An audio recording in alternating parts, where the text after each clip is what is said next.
রাধে রাধে। এই বৃষ্টির ওয়েদারে সন্ধেবেলা টিফিন হিসাবে কার না তেলে ভাজা খেতে ইচ্ছে করে। তাই তো দাদা মহারাজ বাজার থেকে চিকেন এনে ধরিয়ে দিল, তার নাকি চিকেন পকোড়া খেতে ইচ্ছা করছে।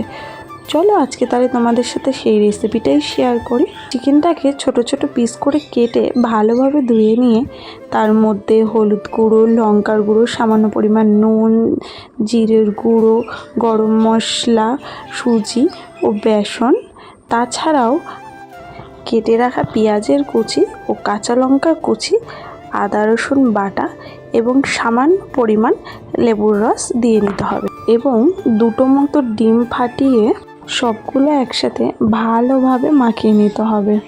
ঠিক এরকমভাবে যাতে সবগুলো ভালো করে মেখে যায়। তারপরে কিছুক্ষণ ঢাকা দিয়ে রেখে দেব যাতে ম্যারিনেশনটা খুব ভালো করে হয়ে যায়।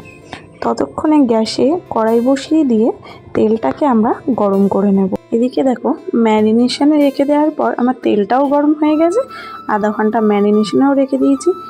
এরকম ডুবো ডুবো তেলে তারপর একটা একটা করে চিকেন ছেড়ে বেশ কিছুক্ষণ ধরে এপিট ওপিট ভালো করে ভেজে নিয়ে একদম লাল লাল করে ভেজে নিতে হবে। তাহলেই তৈরি হয়ে যাবে তোমাদের ঘরোয়া পদ্ধতির চিকেন পকোড়া। এই চিকেন পকোড়ার সাথে একটু কাসুন্দি আর একটু টমেটো সস, সাথে কিন্তু 1 কাপ চা, আর এই বর্ষার দিনে সন্ধ্যার ওয়েদার একেবারে জমে যাবে। কি তোমরাও বানিয়ে ফেলো এবার ঝটাফট।